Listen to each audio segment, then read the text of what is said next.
இந்த விழாவை வருடம் நடத்தி வருகின்ற நம் சாஸ்திர பயிற்சி நிலையத்தினுடைய குருஜியினுடைய மாணவனாக விளங்கக்கூடிய உயர் திரு மனித நாடி சரவணன் அவர்களை வருக வருக என வரவேற்று அவர்களை கௌரவிக்குமாறு கேட்டுக்கொள்ளப்படுகிறார்கள்.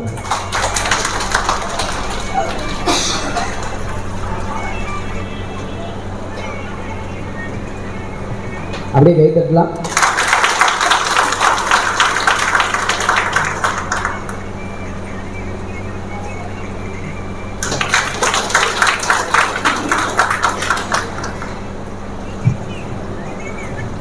இது ரொம்ப சந்தோஷமான ஒரு தருணம்.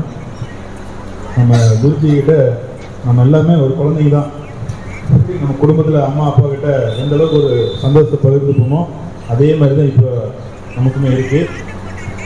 மற்ற ஜோதிட சாஸ்திர பயிற்சி நிலையங்களுக்கும் நம்ம சாஸ்திர பயிற்சி நிலையத்துக்கும் இருக்கக்கூடிய வித்தியாசமே என்ன அப்படிங்கிறது பார்த்தீங்கன்னா, கற்றுக் கொடுத்துட்டு ட்ரைனிங்கும் கொடுத்துட்டே இருப்பாங்க.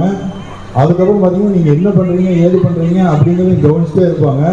யாருக்கு என்ன சந்தேகமாக இருந்தாலும் எப்போ வேணால் கூப்பிடலாம், எது வேணால் சொல்லி தந்து உங்களை அடுத்த ஒரு நிலைக்கு வந்து உயர்ந்துகிட்டே இருப்பாங்க. இது வருடம் இந்த நிகழ்ச்சி நடக்கிறதோட நோக்கமே என்ன அப்படின்னு சொல்லி பார்த்தீங்கன்னா, சிறப்பாக பயணம் பண்ணுறவங்களுக்கு மேலும் ஒரு அங்கீகாரம் கொடுத்து ஆதரவு கொடுத்து நல்லா பண்ணுங்கள் இன்னும் நல்லா பண்ணுங்கள் அப்படின்னு சொல்கிறதுக்கும், இது வரைக்கும் ஒன்றுமே பண்ணாமல் அப்படியே படிச்சுட்டு போனதுக்கப்புறம் அப்படியே ஃப்ளாட்டாகவே இருப்பாங்க நிறைய பேர். என்ன பண்ணுறது ஏது பண்ணுறதுன்னு சொல்லி ஒரு சூழ்நிலையில் வந்து அப்படியே மாட்டிகிட்டே இருக்கிற மாதிரி இருக்கும். இங்கே வரும்போது யாரெல்லாம் எப்படி இருக்காங்க, என்னென்னலாம் பண்ணியிருக்காங்க, அவங்களும் நம்மளை மாதிரி படித்தவங்க தானே, இப்போ இந்த மாதிரி இருக்காங்கன்னா நம்ம இன்னும் எப்படியெல்லாம் வரணும் அப்படின்னு தெரிஞ்சுட்டு ஒரு உந்துதலாக இருக்கும். ஒரு 4 வருஷத்துக்கு முன்னாடி உங்களை மாதிரி தான் நானும் வந்து ஒரு இடத்துல அப்படியே உட்காந்து பார்க்க தான் வந்தேன். அப்போ வந்து பார்க்கும்போது தான் தெரிஞ்சு, ஆனால் நம்ம வந்து படிச்சு அப்படியே பேசாமலே இருக்குமே, அது பயன்படுத்தவே மாட்டேங்கிறோமே, நமக்கு மட்டும்தான் வச்சுட்டு இருக்கோம். அப்போ இவங்கள மாதிரி நம்மளும் பண்ணணும், அடுத்த தடவை நம்மளும் இங்கே வந்து உட்காரணும் அப்படின்னு நினைக்கும் போது அடுத்த வருஷம் கரெக்டாக இங்கே வந்து உட்கார மாதிரி ஒரு வாய்ப்பு கிடைச்சிது. அது மாதிரி தான் நீங்கள் இன்னைக்கு இங்கே உட்காந்துருக்கீங்க, அடுத்த தடவை நீங்கள் இங்கே சீஃப் கெஸ்ட்டாக வந்து இங்கே உட்காந்து உங்களோட கருத்துக்களையும் நீங்கள் சொல்லணும். உங்களை பார்த்தும் ஒரு 4 பேர் அடுத்தடுத்து வரணும். நம்ம ஒரு வருடத்துக்கு பார்த்தீங்கன்னா குறைஞ்சது ஒரு 100 மாணவர்கள் குருஜிக்கிட்ட சாதாரணமாக வந்துடுறாங்க.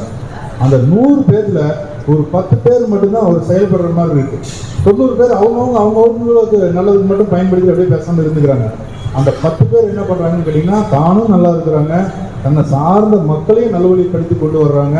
அப்படிங்கிறதுல இப்போ இங்கே சீஃப் கெஸ்ட்டாக வந்துருக்காங்க பார்த்தீங்களா, இவங்கெல்லாம் வந்துங்க ஜோதிடம் மற்றும் மாந்திரிகத்தில் உயர்நிலை இளைஞர்கள் முடித்து அதுக்கப்புறம் பார்த்தீங்கன்னா இருக்கிற பயிற்சி எல்லாம் முடிச்சுட்டு மாஸ்டர் பயிற்சியாகவும் எடுத்துக்காங்க, ஆசிரியர் பயிற்சியும் குருஜிகிட்ட பயின்று இருக்காங்க. இவங்க இருக்கிற ஊரில் ஜோதிடம் மற்றும் மாந்திரிகம் எது வேணால் இவங்க ஆசிரியராக இருந்து பயிற்சி எடுக்கலாம் அப்படிங்கிறதுக்கு தகுதி பெற்றவங்க தான் இங்கே இருக்கிறவங்க எல்லாரும்.